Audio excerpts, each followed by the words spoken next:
అర్థమైనదా? కానీ కానీ అనుకూలవతి కాని ఎడల భార్య ఏ ప్రత్యక్ష నరకమని కూడా చెప్పదగును. కాలు పెట్టిన తోనే కాంతుని మెడ విరిసి నిండు సంసారం బురిందు చేసి తన మగడు ఎంత అర్జన పరుడైనా పొరుగు పుల్లమ్మ కాపురము నెచ్చి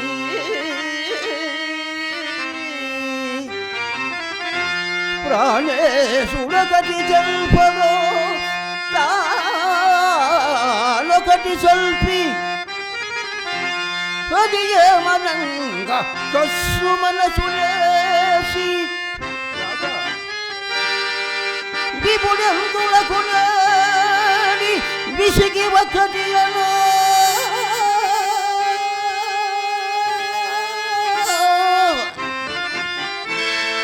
పెళ్ళు పెళ్ళును 10,000 గుప్పి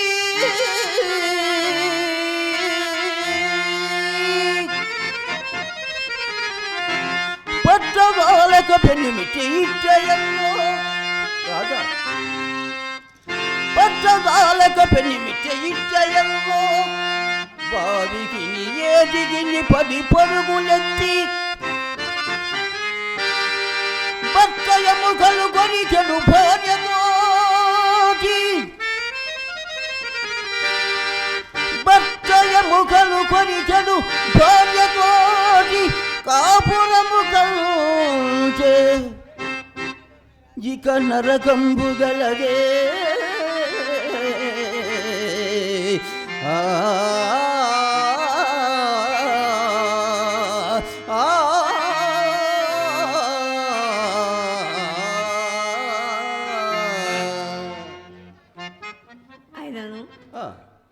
అది సృష్టి రక్షణలో ఒకటే నా నమ్మకం. ఆయనను భగవంతుడు అట్టి పాత్రం పరిశోధన చేయక మీలాంటి చక్కని భర్తనిచ్చినందుకు అదే నా భాగ్యం. రాధా సందేహం ఎందుకు? చెప్పు చెప్పు. భార్యను దుఃఖపెట్టు భర్తలు మాత్రం లేరా? అవును అని అయినా నీ వడకబోవున్నది. అవును లేక ఏమి? మహానుభావులు చాలా మంది ఉన్నారు రాధా. అర్ధాంగ లక్ష్మి అయినట్టి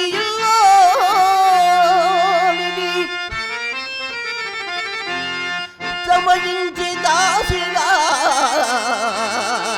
తలసుమాను చీటికి మాటికి చిరబురలాడు పెండ్లామును రక ఏడ్పించువారు పలుపు గచ్చల ఇంద్ర భానిసు ధర్మపత్రియలను మండి మొదటివారు బయట ఎల్లను చేతబడి వచ్చి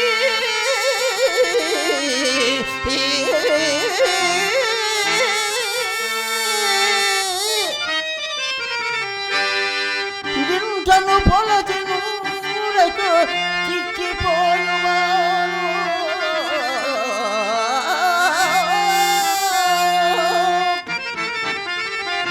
పెట్టుపోతల పట్ల గలచినోటు తిట్టు కొట్టులతోడను తీర్చువారు కలును కచలును ఈనులు కలుసమతులు గలను పురుషులలో నవ్వెచ్చోదు నిజము.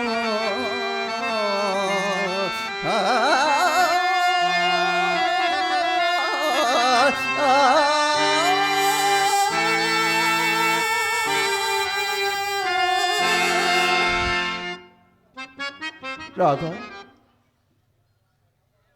ఈ యవ్వనము, ఈ సౌందర్యము, ఈ పాండితీ పటిమలు, ఈ సిరి సంపదలు భోగభాగ్యములు ఇవి ఏమీ శాశ్వతము కానే కావు రాదా. అంతయో అశాశ్వతములే. కాలము అవిచ్ఛిన్నమైనది, వక్రబుద్ధి గలది.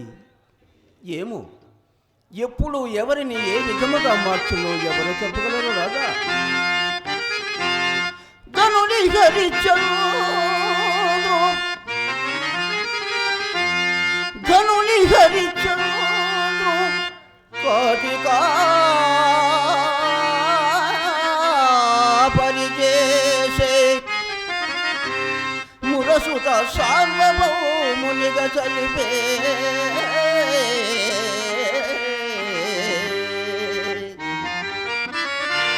అలా రంతి దేవుని అన్నాతురుగా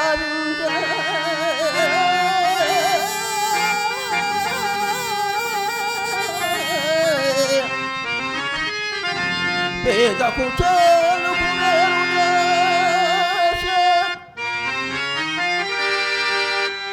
ధర్మాకు బలిని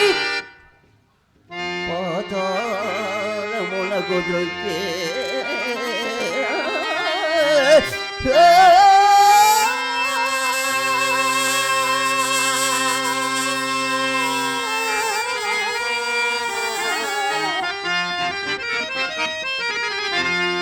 కలుసాత్మనగుసు స్వర్గమున జగ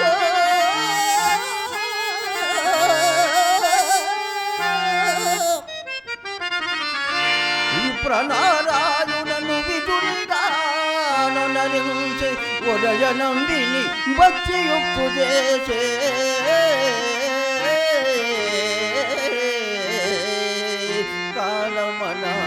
కాలమన ఇట్టి మహిమంబు గలదియగుతో మానవుడు నేను విడిసిన మరుదినములలో సుగుణ దుర్గుణములు కలిమిలా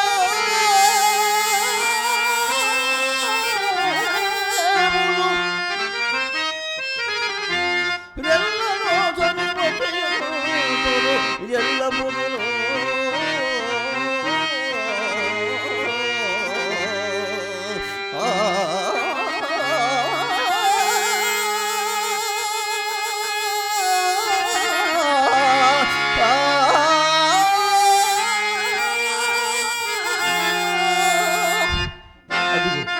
దామోదరుడు దయచేసి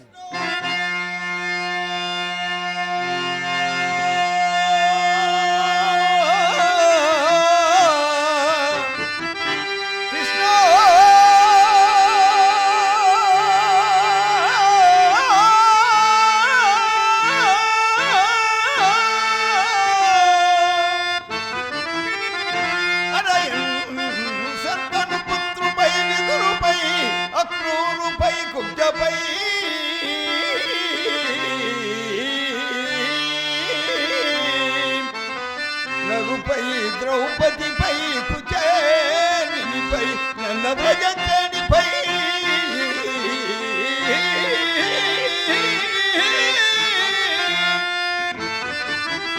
పరగంగల్గు భవద్రుపారసము నాపై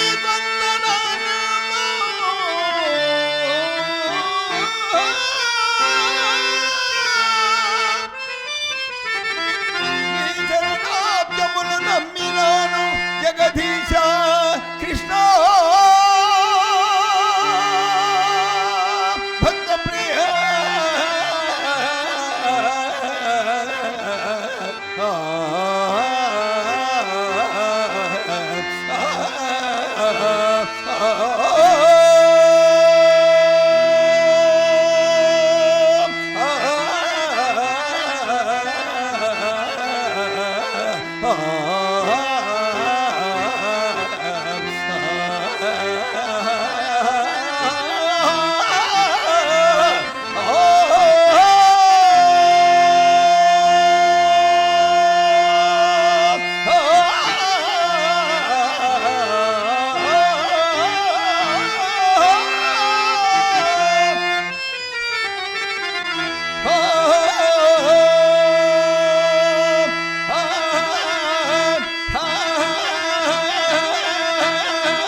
అదిగో నేను అనుకున్నట్లే నది గుడిలోని బొమ్మలాగా నిర్వీరులు కూర్చుండి పురాణమునకు ఉపక్రమించినారు. అన్నయ్య ఎన్నో పద్యములు కాలేదు, ఇప్పుడే ఆరంభించాం. ఆయన ఇంత ఆలస్యమైనదేమి? అమ్మాయి నా అవస్థ ఏం చెప్పమంటావు? పైన బట్ట వేసుకొని నడవడానికి వచ్చేసరికి పడబెట్టిన నుంచి పడిపోయినట్లు మీ విధంగా తుస్సుక్కున తొందినది. ఆ వెనుకుతుంబు ముందుకు మంచి తొందరు కదా అని మనస్సు సరి చేసుకొని వీధుకుమలానికి వచ్చేసరికి నల్లటి పిల్లి ఎదురైనది అమ్మాయి.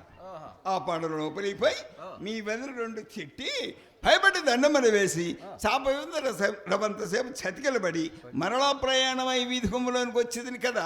మరలా మరి యొక్క దుశ్శకునమా? సందేహం ఏమున్నదయ్యా, నమ్మిన ఆచారం లేదు. కొత్త కూడా చేత ముచ్చులు చక్కగా ఎదురైనది. అంతటా నాకు ఎక్కడానికి ఉపమచింది మిత్రమా. ఆయనను రెండు దుశ్శకనములు ఒక సుశకుముతో సమానమన్నమాట జ్ఞప్తికి వచ్చి హరినామ స్మరణ చేసుకుని చక్కగా వచ్చినారు. మంచి పని. ఆయనను దుశ్శకన పై దైవం వరలే మరలా ఇచ్చారు ప్రత్యక్షమైనదయ్యా. ఇక్కడనా?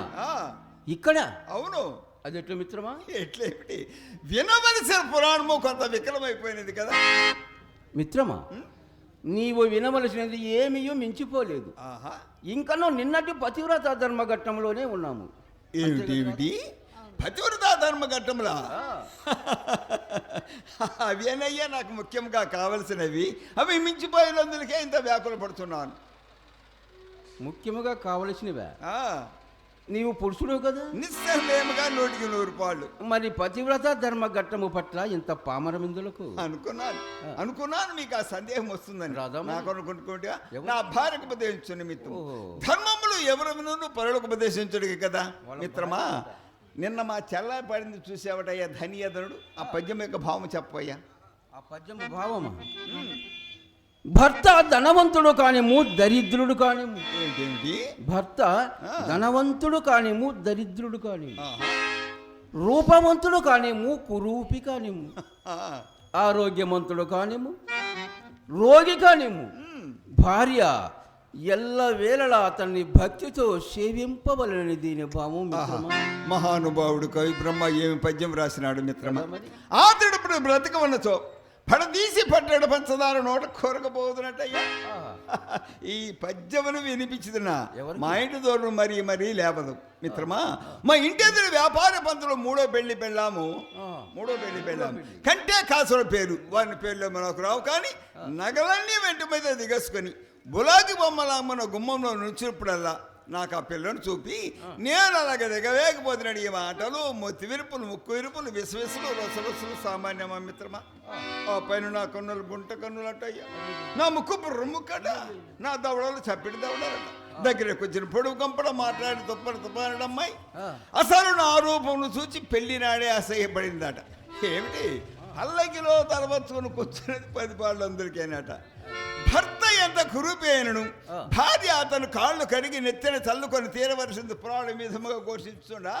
దానికి తగ్గ అన్నయ్య మా వద్ద చాలా చక్కగా చదువుకున్నది కదా. అదేనమ్మడో వచ్చిన చిక్కంతా అందరికీ దానికి అదిరిపాటు. ఆయనని ఇప్పుడు ఆడంగులు కారమ్మాయి మర్యాదలు ఆ మాసిపోయి కట్టుబాట్లు కాలిపోయి పని బాటలు పదగలిసినవి ఎగ్గు సిగ్గులు ఏటగలిసినవి పనికి మాల వేషాలు పట్టరాని రోషాలు రసాలకి గ్రాద్ధాంతాలు సీమలదారి సిద్ధాంతాలు. మిత్రమా కొంతకాలం ఈ విధంగా గడిచినచో మన మగవారి నోట మన్నే కదటయ్యా. నాయన గారు ఎందుకో పిలిచారు, పోయి వస్తాం. అన్నయ్య మామగారు ఎందుకు స్వయంగా వచ్చి పిలుచున్నారు? మన పురాణము మంట గలపడదు. సకల ఫలమేనమ్మా. చెడు శకునము చెడు కలయును చెడు ఖయమును చెడు గ్రహమును చెడు